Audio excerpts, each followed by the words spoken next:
They said I wasn't on the list. Not in words, not directly, but in the way the usher skimmed the program and asked for someone else's name, in the way my brother's wife pulled the corner of her coat tighter when I stepped too close, in the way my name, my rank didn't echo across the speakers, didn't live in the printed memorial leaflet that everyone clutched like scripture. I was there, but not counted. I parked outside the chapel 20 minutes early, because that's the kind of woman the army made me. Time isn't polite, it's discipline. And I wasn't raised on discipline. I had to learn it the hard way, in places that smelled like sweat, burned cables, and fear. In rooms where no one looked like me, in files where my name was code, and sometimes erased for safety. But here, back in civilian silence, I was just her again. The daughter who left too long ago, the sister who chose career over family, the niece who missed grandma's final Christmas, the shadow who only reappears when there's a coffin and flag involved. I adjusted my uniform before stepping out. Not for them. For me.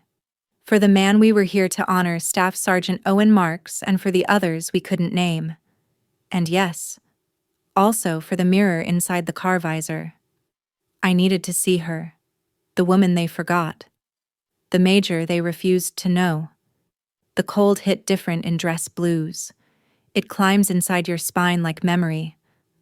I stood outside the chapel door watching everyone arrive. Suits, heels, a few dusty uniforms, mostly Army Reserve. I spotted my cousin Daniel pretending not to recognize me. That checked out. He once said over dinner that women in intel just type reports. That was 2 years after I pulled a squad from an ambush in Helmand Province. But who was I to correct him? Have you ever stood at the gates of your own family's pride and been told, you don't belong? I waited for someone to acknowledge me, a nod, a glance, a whisper. I wasn't hoping. Just testing reality. Would the bloodline override the memory?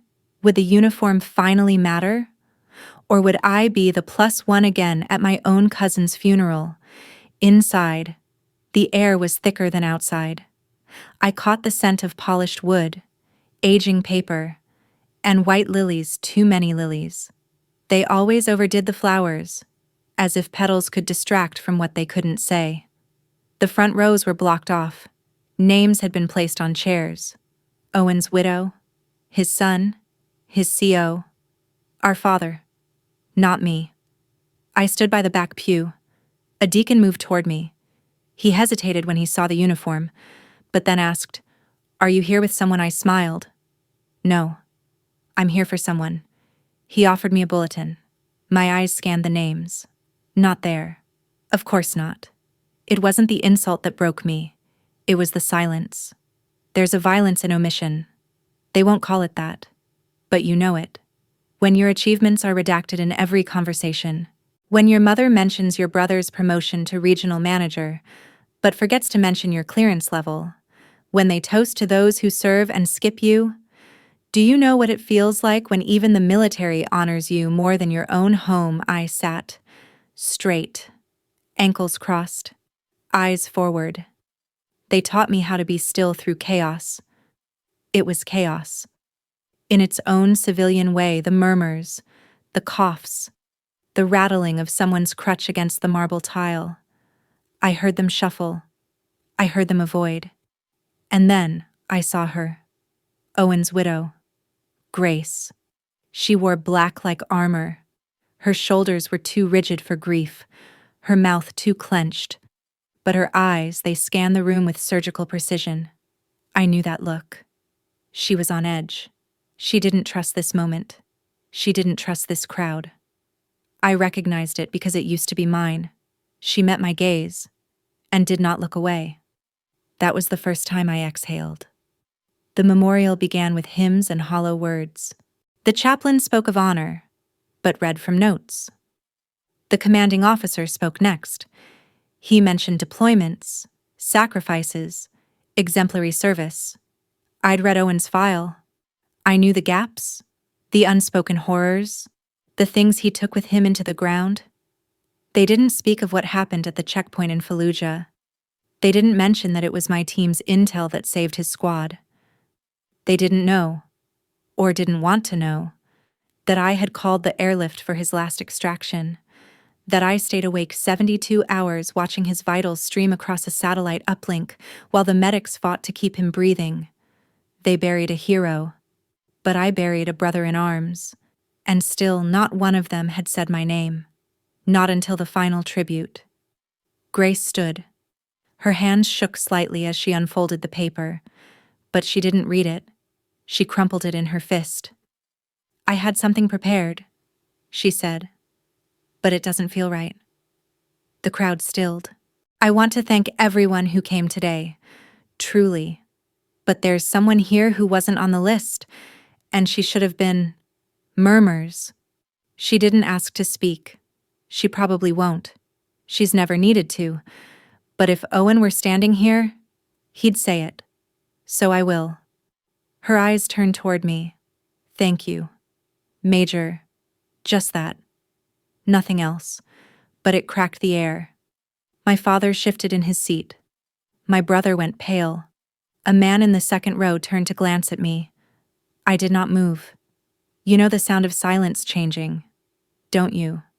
When the air shifts because truth walked in, uninvited but undeniable, I felt my hands tighten on my lap.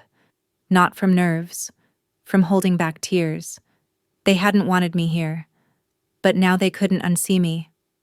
After the benediction, I waited for the room to empty. Let the crowd pass. Let them wrestle with their discomfort. The hallway buzzed with whispers. I heard my name now, not loudly, but it was there, like an old song half remembered. A murmur in the bloodstream of a family that had tried to cut me out. One woman approached me. She wore the pins of a Gold Star mother. She placed her hand on mine and nodded once. "We see you," she said. "Not thank you for your service. Not God bless. Just, we see you." That was enough. Grace found me near the exit. Her eyes were red, but dry. Her voice was low. "I asked them to include you. They didn't. I'm sorry." I shook my head. "It's not your fault." "No," she said, and her voice cracked slightly. "But it's my fight now." She held my gaze. "He always talked about you. Said you didn't just serve. You protected people who didn't even know your name." I swallowed hard. She leaned in. "I know your name. I won't forget it." Then she turned, walked back toward her son, and me, I stood still. Just for a moment longer. The list didn't matter now. The silence had been broken. The room had emptied like a tide pulling back, leaving fragments of flowers, discarded tissues, and the echoes of strained civility behind. I stood in the quiet aftermath, my heels planted on the chapel's cold marble, wondering why grief and dignity so often felt at odds. I had survived classified operations in sandstorms and sub-zero interrogations, but walking through this crowd of my own blood had scraped something deeper than shrapnel ever could. I stepped outside. The wind carried a bite sharper than before. Winter clung to the bones of this town. The flags flapped in half-mast obedience. Rows of black sedans blinked their hazards like synchronized apologies. I could see my brother leaning against one of them, phone in hand, pretending I hadn't just been named in front of everyone by the widow of the fallen. He looked up, met my eyes, then looked right through me. That was the moment I understood some betrayals don't announce themselves. They don't come with slamming doors or raised voices. They're quieter, measured, a choice not to see, not to speak, not to remember. And yet, they're the ones that shape you most. Do you know what it's like to be erased not by enemies, but by the people who once called you daughter? The funeral procession began forming along the narrow street. Grace had requested a military escort, only a few vehicles, discreet, no spectacle. That was her style. but I saw the black SUV from Fort Hamilton, with tinted windows and the glint of rank plates. They'd come. Someone had made the call. I moved toward it. Not because I was invited, but because I was rank. And because there are moments when silence must not just be broken, it must be outranked. A young Marine stepped out, maybe 20, fresh-cut jawline. He saluted. "Major." I nodded, at ease. He stepped aside. The SUV door opened. Inside sat Colonel Ayers, Tactical Intelligence, East Command. One of the few men who'd seen my name attached to outcomes, not gossip. He didn't speak right away, just gave me that look of quiet recognition only soldiers exchange. That acknowledgement that comes when lives have been risked in parallel, even if never together. "Ride with us?" he asked. It wasn't a request. I got in. As the motorcade moved toward the cemetery, I let the silence settle. The soft hum of tires on asphalt, the faint buzz of encrypted radios. It was comforting in a strange way. Familiar, clean. No judgment here, no sideways glances or forgotten introductions. Colonel Ayers finally spoke. "I read your name in the briefing. Operation Clayback. That was your signal that rerouted Owen's last mission." I nodded once. "Yes, sir."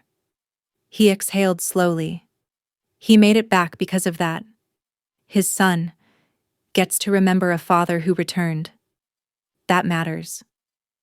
I stared out the window. It didn't matter to anyone in there.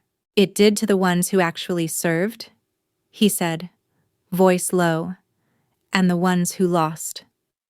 The SUV slowed as we approached the cemetery gates. Rows of white markers stretched like teeth into the horizon. Too many. Always too many. The vehicle stopped. I opened the door myself. I stepped onto the frozen grass. My heels sank slightly, but I stood tall. Behind me, I could hear them coming, the shuffling procession, the weight of civilian grief pressing toward the site. And ahead, the honor guard stood in place. Rifles gleamed, boots aligned, discipline in its purest form. I walked past them, not to show power, but because it was mine. Earned, blood-bound, not gifted by ceremony or family name. I had commanded black ops in terrain where GPS signals failed. I had spoken in encrypted code for months to protect lives that didn't know my face. I had held dying men who never knew I was there. But I was here now, fully visible. A single folding chair had been placed beside Grace.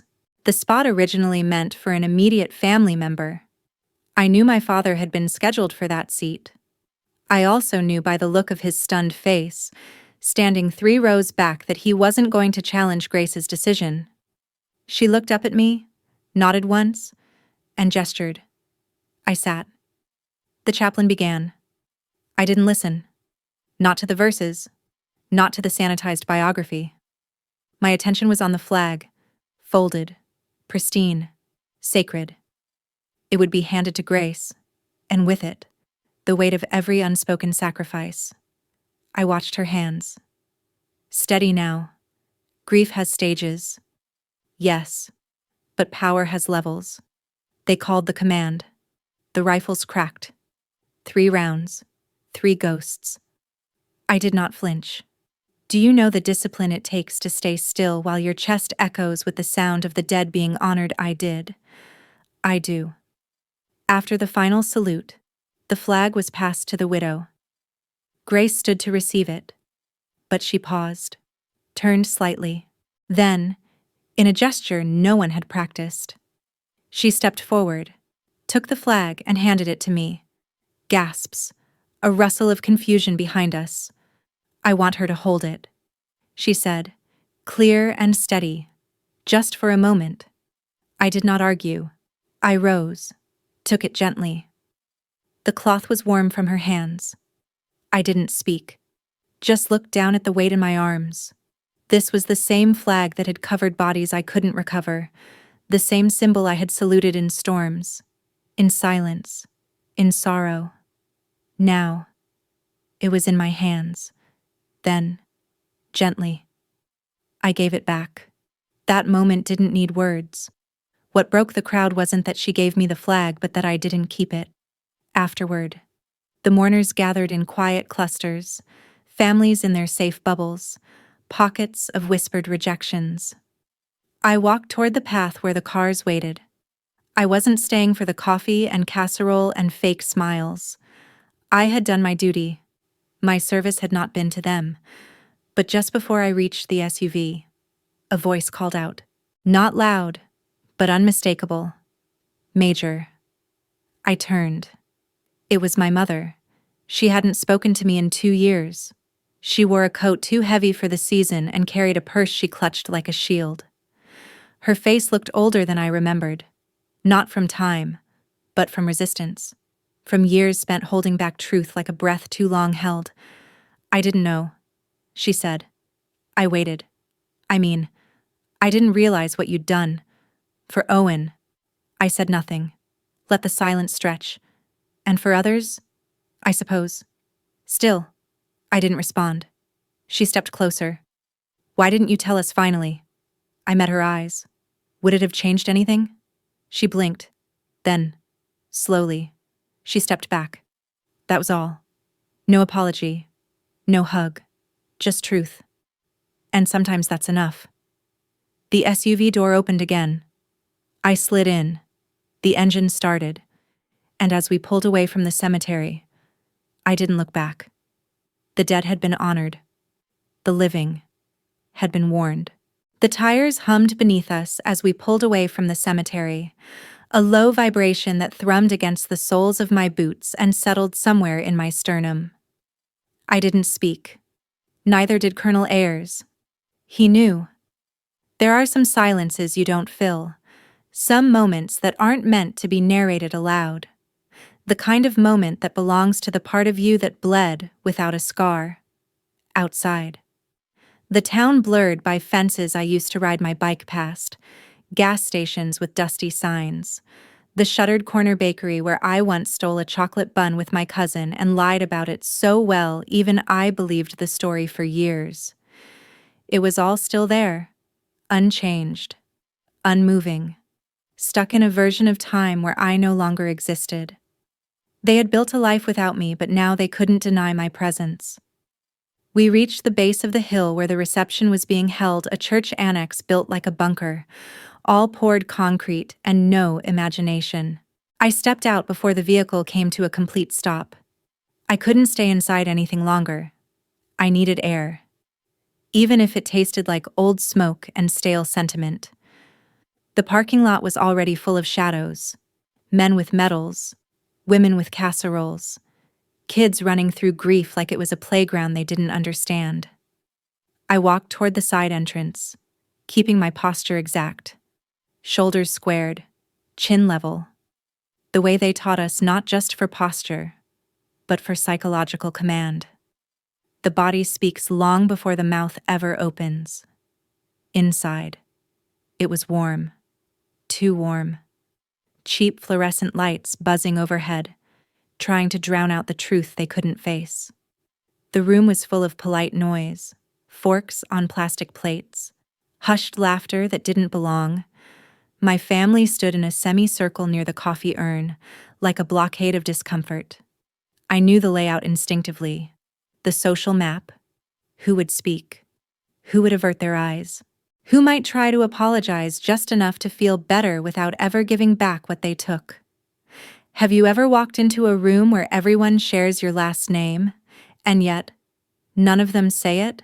I passed by my uncle, the one who once told me, girls with anger issues don't make good soldiers. He stared at the floor as I walked past. My aunt tried to smile. It died before it reached her eyes. I poured myself a cup of stale coffee. No cream, no sugar, just the burn. From the far end of the room, I saw Gray standing with a group of veterans. Older men. One of them had a navy pin, one had a cane and a 1,000-yard stare I knew too well. They spoke in slow, deliberate voices. War carves that into a person. Grace caught my eye, then excused herself. She crossed the room with intention, her heels silent on the linoleum, her presence now drawing the kind of attention mine never had. But now, beside her, they looked again. "Thank you for staying," she said. "I wasn't sure if I would," I answered. "I'm glad you did." We stood there in the open, no longer in opposition to the room, but not quite a part of it either. An island of realness in a sea of polite forgetting. "I wanted them to see," she said quietly, "what I saw in the field reports. What Owen told me when he got back. He said you saved their lives. And then you disappeared. Like you were never there. That's the job," I said. "But it shouldn't be the memory." She reached into her coat pocket and pulled out a small envelope, folded once. No name, just weight. "I think this belongs to you," she said. I hesitated. "It's not from the army. It's from him." My hand closed around it. I didn't open it. Not yet. Not in front of them. Some things deserve silence. She nodded, understanding without asking. Then she stepped back and joined her son, a quiet boy with Owen's eyes in her mouth. He saluted me as I passed. Sloppy, unsure, but genuine. It landed in the center of my chest like a medal. I moved toward the coat rack, ready to leave, when I heard a voice behind me. "You didn't say goodbye." I turned. My brother, of all people. He looked older, but not in the way that came from wisdom, in the way that came from denial wearing down the bones. He had always been the golden boy. Ivy League, investment firm, father's pride. And I had been the runner, the escape artist who traded piano lessons for firearms qualification. "I didn't think you'd notice," I said. He swallowed hard. "I noticed. We all did. There it was. The crack. Small, but real. You left," he added, softer. I raised an eyebrow. "I was deployed. You didn't call. You didn't answer," I said. He flinched. "I told them you were coming today," he offered, trying to repair something with words that didn't hold weight anymore. "They still left me off the list." He looked down. "I don't want to fight," he said. "Then don't." I pulled my coat over my shoulders. The envelope Grace gave me tucked deep in the pocket. Still unopened. Still radiating heat. "You know," I said, just as I reached the door, "there's a difference between forgetting someone and choosing to forget them." He didn't respond. Maybe someday he will. Outside. The wind had died. The sky was low and steel-colored. Snow threatened at the edge of the horizon, but hadn't yet committed. I stepped off the curb and walked slowly to my car. Each step felt like reclamation, not revenge, not retribution, just the quiet taking back of breath, of space, of name. I sat in the driver's seat and pulled the envelope out. Inside, one photograph, faded at the edges. Me and Owen, years ago, in fatigues, covered in sand and blood and the ache of having survived something we didn't yet have words for. He had written one line on the back. "She doesn't talk much, but when she does, you shut up and listen." I held it for a long time. No tears. Just the kind of silence that carries you forward. And then, from the rearview mirror, I saw them. My father, standing at the edge of the annex doorway, watching. No words, no approach, just standing, his arms crossed, his jaw clenched, too far to speak, too late to matter. But for once, he looked unsure, and that was enough. I didn't drive away right away. The engine idled beneath me, steady, humming like the breath of something alive and waiting. I stared through the windshield at my father, still standing in the doorway, as if the concrete steps beneath his feet had roots. There was a stiffness in his posture. I recognized not the kind born from pride, but from fracture. He didn't know how to walk toward me. He didn't know if I'd still receive him. That was his quiet war now, and I let him fight it alone. I could have rolled the window down, could have signaled. But I'd spent too many years chasing his approval in silence. I would not break my own stillness now. He didn't move. Neither did I. Eventually, someone inside called his name. His head turned. And when he looked back, I was already pulling away. The road out of town was one I hadn't taken in years. Trees stripped bare lined the shoulder. Patches of snow clung to the soil like secrets too stubborn to melt. I knew every curve, every pothole. I knew where the deer liked to cross and where the asphalt always smelled like wet leaves after rain. And yet, driving it now felt like passing through someone else's memory. I turned the radio on. Low, classical. Something with strings. It filled the space without demanding attention. And then, out of nowhere, I wept. Not sobbing, not loud. Just 2 tears, sliding down with the weight of a decade.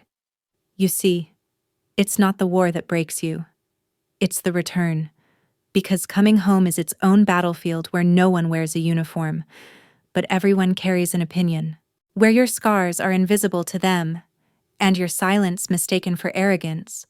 They see the rank, but not the nights you stopped someone else's bleeding with your own hands. Not the funerals you couldn't attend. Not the ways you rewired your entire nervous system just to endure. Do you know what it feels like to walk through your childhood kitchen with a distinguished service medal in your coat pocket, and still be asked if you're dating anyone yet? I had medals, commendations, mission reports so redacted even I barely recognized them. But none of that softened the bite of being asked. When are you going to come back to the real world? As if the real world hadn't tried to kill me more times than I could count. The drive took 40 minutes. I wasn't headed back to base. Not yet. I needed something else. I turned off the main road and followed a gravel path that wound through a pine forest. The trees stood close together here, tall and silent, like sentries who remembered everything but never told. At the end of the road was a clearing, and in the middle of that clearing a bench, weather-worn, unmarked. Just wood and memory. Owen and I used to come here when we were kids, long before war turned us into something else. He was the only one who understood why I enlisted, why I stayed, why I kept re-upping even when the world burned hotter each year. He said once, "You don't join for a reason, you stay for a purpose."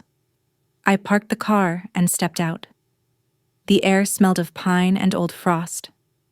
I walked slowly, boots crunching over needles and ice. When I sat on the bench, the cold bit into me, but I welcomed it. I reached into my coat pocket and pulled out the photo again. The image was faded, but the memory wasn't. We had just come off a recovery mission, 2 bodies, both locals, both young. We'd found them too late, but still, we documented everything. Still, we cleaned the scene. Still, we wrote the reports. Because even when the world doesn't care, we do. That's what separates those who serve from those who spectate. On the back of the photo, his words burned in my hand again. She doesn't talk much, but when she does, you shut up and listen. Owen never gave compliments freely. That was never our way. We didn't hug. We didn't toast each other at bars. We sat in silence when things were too raw, passed water bottles wordlessly after long patrols, and shared glances that meant you still breathing good. But that line, that was everything. I folded the photo carefully, placed it back in the envelope, and tucked it into the inside pocket of my uniform close to my chest. Then I just sat. Time passed strangely in that clearing, like the trees refused to let it move forward unless you had earned it. I closed my eyes and listened to the wind, to the distant call of a hawk, to the rhythm of my own heart slowing back into something human. And then I heard tires crunch behind me. I turned. A blue sedan. Civilian plates. My father's car. I didn't move. He parked. Slowly. Deliberately. And when the door opened, he stood there for a second too long, like he wasn't sure he had the right to be here. He hadn't followed me out of obligation. He'd followed something else. I could see it in the way his hands hovered near his sides. Uncertain. Like a man preparing to enter someone else's home. He walked toward me. Didn't speak. Stopped a few feet away. I didn't offer the bench. He didn't ask. We stood there, him behind, me still seated with the sound of the wind between us. I saw the photo. He finally said. I didn't turn. Grace showed it to me. Said Owen carried it in his bag, even after discharge. I nodded once. She said it wasn't the first life you saved. It wasn't. I said. He stepped forward. I didn't know. You didn't want to. He didn't deny it. I thought. He struggled. I thought you left because you didn't care about the family anymore. I left because I had to serve something bigger than a dinner table. Silence. I didn't understand. That was always the problem. He exhaled. Then, he did something I hadn't seen him do in decades. He sat beside me. No speech. No apology. Just presence. We stared ahead together. Two ghosts in civilian clothing. I used to think strength meant speaking first, he said. Commanding, controlling. And now I think it means showing up, even when you're not welcome. I glanced at him. His eyes were fixed on the horizon, where the trees met the pale sky. Do you remember when I left for selection training? I asked. He nodded. You said nothing, just handed me a duffel and walked away. I didn't know how to say goodbye. You didn't say anything when I graduated OCS either. I didn't think you needed me to. I paused. I didn't. But I needed you to want to. He closed his eyes. I was proud. I just didn't know how to be proud of a daughter who didn't follow the script. I swallowed. Maybe. I said. That's because the script wasn't written for someone like me. He looked at me, and for the first time in my life, I saw it not just recognition, but respect. Real. Unforced. He stood. Reached into his coat. Pulled out something. A pin.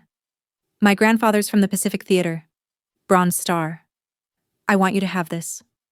I stared at it. I don't need symbols. I said. I do. He replied. I took it. Not because I needed it, but because I had already earned it. And so much more. We walked back to our cars without saying much else. Sometimes peace doesn't sound like resolution. Sometimes it's just the absence of old weights of needing to be heard, needing to be right, needing to be seen.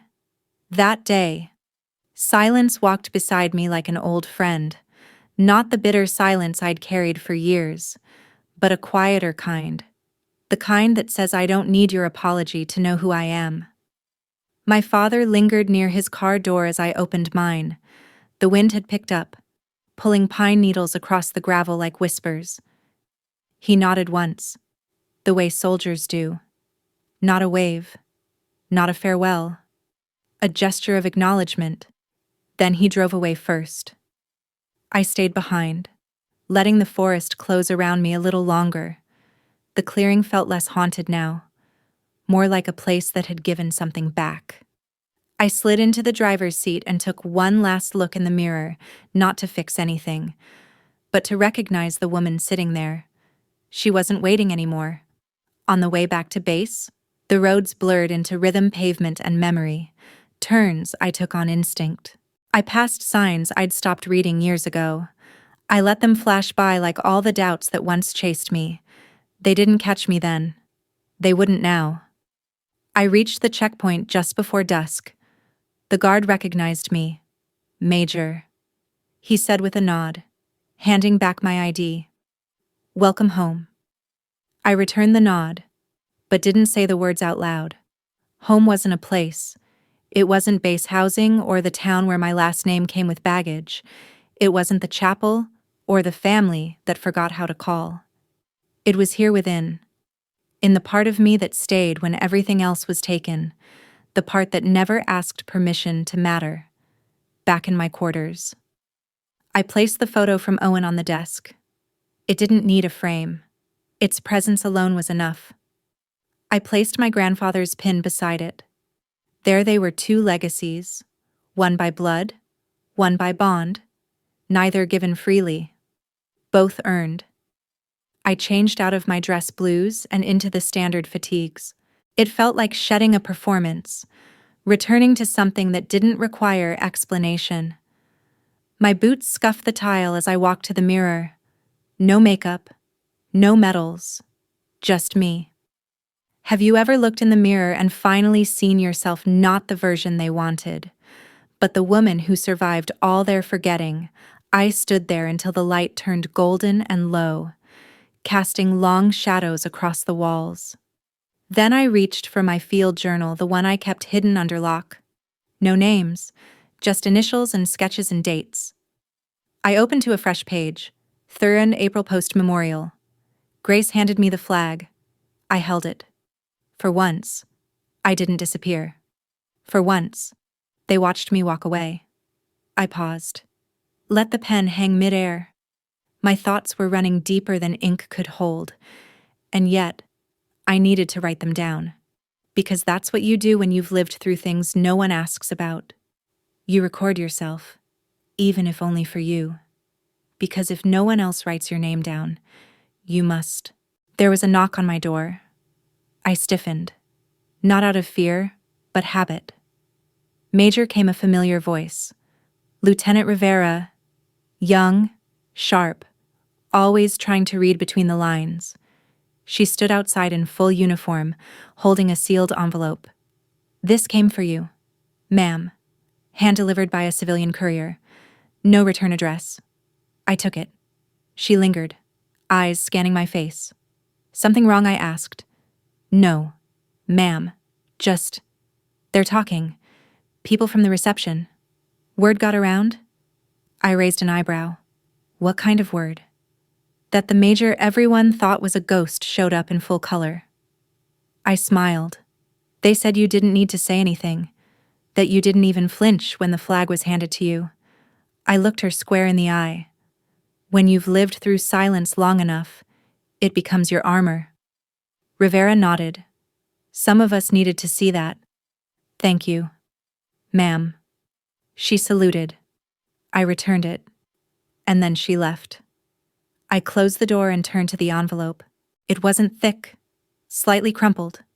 No markings but my name. Inside, a note, typewritten. Only a few lines. They said you were a throwaway, but some of us always knew better. There are records they never see. Keep doing what you do. Major, D.C. I knew the initials. A former superior. Quiet man. Worked deep black before retirement.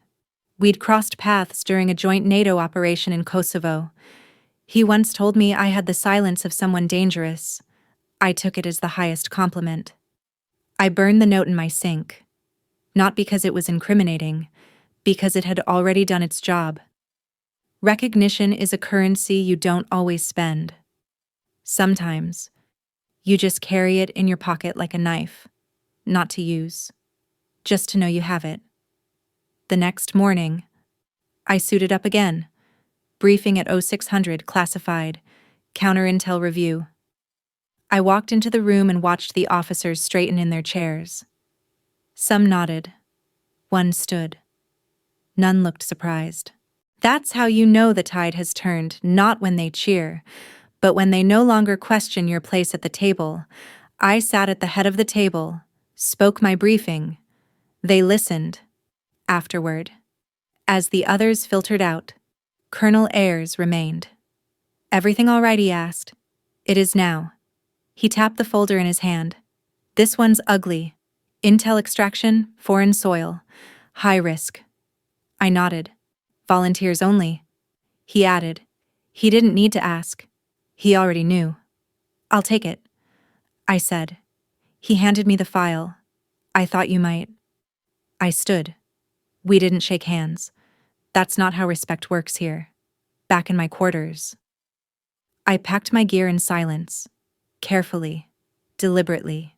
Each item a part of me. As I slid my grandfather's pin into the inner pocket of my rucksack, I paused. I didn't need it for luck.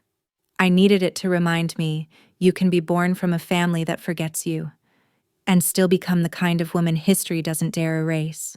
Before I zipped the bag, I placed one last item inside the photo of Owen and me, because some ghosts don't haunt. They stand guard. I stepped outside into the morning light. No parade, no fanfare, just wind across the tarmac, and the sound of boots echoing into purpose. The wheels of the transport aircraft touched down at 0300. Dust swirled across the tarmac like smoke from a memory, the kind you don't talk about, but carry between your ribs. I stepped off the ramp with the rest of the team, 7 of us total, most younger than me, none of them knowing what I'd just come from. They didn't need to. We weren't here to exchange backstories. We were here to move like ghosts through someone else's shadows. Intel said this was a cold sweep. Quick in, quiet out. But I've learned to read between the lines of sanitized briefings. Contain and extract always means someone's already bleeding. The mission was simple on paper. Locate a compromised asset deep in a border zone where no side officially existed. No insignia, no GPS, no names. The kind of operation that, if we failed, would never be admitted by anyone who mattered. My kind of mission, the only kind that ever made sense. As we geared up in the hangar loading mags, checking comms, syncing watches, one of the younger soldiers glanced at my chest, then looked away quickly. I knew what he'd seen. The ribbons, the badges, the subtle authority of a woman who didn't need to raise her voice to own the room. He didn't ask, but I saw it. The shift. He had heard something. They always do. The military is a whispering machine. The story of a major who walked into a family funeral and left with everyone questioning what strength really looked like that had already started circulating. And now I was no longer a ghost.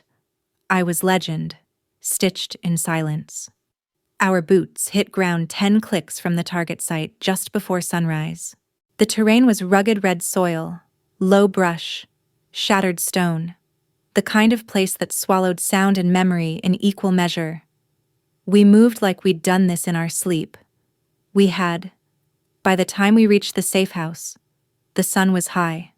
The air was dry and cracked. Inside, the room was silent. The asset was there bleeding, conscious, bound. Intel didn't mention that part. It didn't matter. I moved fast, stripped off my outer layer, applied pressure, cut the restraints. Who sent you? He asked through blood-clogged teeth. I didn't answer. He looked up and saw my face fully, then the rank, the calm, the eyes that didn't flinch. He went still. You're her, he whispered. I said nothing, but he knew. We pulled him out within the hour. No casualties, no errors, no traces. That's what excellence looks like. Not medals, not ceremonies, just precision. Just results. By nightfall, we were back at base. Debriefing was clinical. My team filed reports. I signed off, eyes scanning every line. Then I was left alone in the steel-lined quiet of my temporary quarters. I took off the vest, the boots, unstrapped the knife from my thigh. Then I stared at my hands. Do you know what it's like when your hands save people who will never say your name? I do. And still, I wouldn't trade them for anyone else's. The knock came soft. I answered with a low enter, already expecting the figure that appeared, Colonel Ayers. He stepped in and closed the door behind him. No clipboard, no files, just his eyes on me like a man holding back something he hadn't yet decided how to say. You went dark for 72 hours, he said. It was cleaner that way. It always is with you. He stepped closer, then leaned against the wall. "They're talking," he said. I raised an eyebrow. "Brass, civilian media, political offices. Word's out that the woman they left off the memorial list has a confirmed double save on record this quarter alone. No leaks, no losses, and an asset now testifying in 2 open courts." I didn't respond. He crossed his arms. "You ever going to speak publicly?" "No." "Why not?" "Because I don't need to." He studied me. "That," he said, "is why they're afraid of you." I turned to the window. The desert night beyond was violet and ash, the kind of quiet that carries weight. "You know what happens next?" "Right," he added. I nodded. "I don't want command." I said. "You already have it," he replied. He walked over, placed a thin folder on the table. "Promotion's in motion. They'll announce it next quarter. You'll be one of 5 women at your level globally." I looked down at the folder, didn't open it. "I used to think they'd never let someone like me lead," I said softly. "They didn't." He answered. "You made them follow anyway." He turned to leave, but at the door, he paused. "One more thing." I waited. "The defense secretary will be speaking at West Point next month. Wants to include a story unnamed, classified about a major who saved the life of a soldier who once forgot her name." I didn't turn, but I said, "Let him." And then I was alone again. The weight in the room was different now. Not heavy. Full. I sat on the bed, boots still unlaced, and pulled the photo of Owen from my pack. His face stared back, fierce and tired and stubborn, just like mine. I didn't disappear. I whispered. I just went where they couldn't follow. The next morning, I boarded a plane back stateside. Temporary leave? Mandatory. High performers always get pulled out before burnout hits. The system likes to pretend it cares, but I knew I needed it. I wasn't going home. Not this time. I went somewhere else, to a small cabin nestled between mountains and memory. No service, no clocks, just snow against glass and firelight against the walls. There, I wrote letters I never planned to send. To Owen, to Grace, to my younger self, and one to my father. I wrote, "You once said I threw away everything good, but I didn't throw it away. I protected it. From a distance, with my life." I burned the letter afterward, not from bitterness, but because it had already said what needed to be known. Days passed like breath slow, silent, steady. My body rested. My mind returned. I chopped wood. I walked long trails. I watched snow fall like forgiveness. And then, one morning, I woke up and felt it. Stillness that didn't ache. That's how you know you've come home. Not when the house remembers your name, but when you no longer need them to. On my last day there, I stood by the fire and whispered into the smoke I was never a throwaway. The wind outside didn't answer. It didn't need to. It had already carried my name far beyond the gates of the family who forgot me, and into the rooms they could never enter. The official ceremony was scheduled for Friday at 0900 hours. No press, no cameras. Just a tight room inside the Pentagon's West Wing, under fluorescent lights and behind 3 layers of clearance. I was told this was routine, that internal commendation procedures required discretion, that visibility at this level meant something else entirely. But I knew what this was. Not a promotion, a reckoning. I stood before the mirror in the holding room 30 minutes before it began, tying the final button on my service coat. The oak leaves on my shoulders felt heavier than usual, not because of their weight, but because I'd earned them in the dark. Not by climbing, but by refusing to fall. My name, for the first time in years, was printed clearly on the ceremony docket. Major Elena R. Marks. No omissions, no redactions, no accidental exclusions from the list. They couldn't pretend I wasn't here anymore. As I adjusted the last detail of my uniform, I caught my reflection and something caught me back.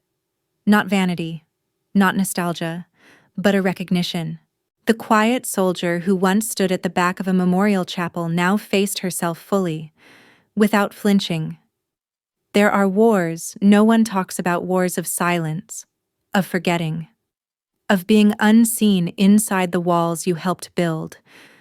But today, they would see me. The aide arrived, knocked twice. "Major, we're ready for you."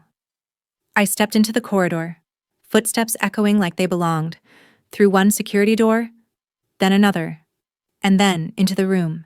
6 men, 2 women, 1 Secretary of Defense, and a chair at the center, waiting for me. No applause, just nods. No theatrics. Just tension, the kind that builds when someone's presence rewrites a room's expectations. I stood at attention. The secretary began to speak. Some service goes unspoken, some valor, unseen. And sometimes, though rarely, the silence we enforce becomes the silence we must undo. He glanced at me. She was never on the wrong side of history, just ahead of its memory, the rest blurred. Commendations, citations, record acknowledgments. I didn't need to memorize them. I was them. Then he stepped forward, a small silver box in his hand. "Major Marks, for your service in defense operations spanning 3 continents, and for your role in the successful extraction and intelligence containment of Operation Ithaca." He opened the box. Inside, a legion of merit, uncommon for field operatives, almost unheard of for women in my domain. He pinned it on me himself, not with flourish, but with weight. After the formalities, the room cleared, slowly, politely, except for one man, General Havens, my father's old mentor. Retired, but still on the boards that matter. He approached with a pace that told me he wasn't here by chance. "You know," he said, voice low, "your father once said you were impossible to control." I didn't respond. He smiled faintly. "That's how I knew you'd outlast all of us." He reached into his coat, handed me a card. Plain, embossed. No title. "Things are shifting, quietly. We'll need people like you, people like me, people no longer trying to prove anything." He left, and I stood alone in that cold, bright room, holding a medal they once said I'd never earn, wearing a name they once forgot, returning to a silence that no longer harmed, but healed. That afternoon, I didn't go back to base. I went to Arlington, not to mourn, to mark. Section 60 was quiet. The wind rolled across the stones like a hymn only the dead understood. I found Owen's grave easily. He didn't have a statue, just a simple headstone. Name, rank, dates. But someone had left wildflowers. Grace. I stood there a while. No salute, no ceremony, just presence. And then I whispered, "They see me now." The trees didn't answer, but I swear I felt something settle inside. That evening, I walked alone into a restaurant I used to be afraid to enter, not because it was fancy, but because it was full of people who used to decide who belonged. This time, I didn't ask for permission. The maitre d' greeted me by rank, and by name. I ate alone, and not one person looked at me with pity. They looked because I radiated something they couldn't touch. Have you ever walked through a room and felt gravity shift toward you? It doesn't come from anger. It comes from being undeniable. The next morning, I received a message. From Grace. From G. Mark's subject worth. "He would have been proud of you." "I am." I replied with one line. "You gave me back the flag they tried to burn." No further words. Some conversations don't need them. Later that week, I visited the academy.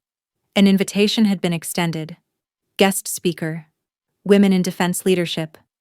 I walked into that auditorium, stood before 200 cadets, and told the truth. Not the version they print in brochures, the real truth. I said, you may be told you don't belong, that you're too quiet, too sharp, too complicated. You may be left off lists you helped write, left out of rooms you built. But if you keep your spine straight and your silence purposeful, one day they will ask how you did it. I paused, then said, and you won't have to explain, because by then, they'll already be standing. They stood for me. Not because I asked, but because they felt it. When I left the building, a freshman ran up to me, eyes wide, uniform slightly wrinkled. Ma'am, she stammered. They told me once I wasn't officer material. I looked her in the eye, then make them redefine what an officer looks like. She nodded. She understood. As I walked away, the wind lifted sharp, cold, honest, and for the first time in my life, I felt free, because this was never about being accepted. It was about becoming undeniable. And I didn't need them to respect me. The whole room already did.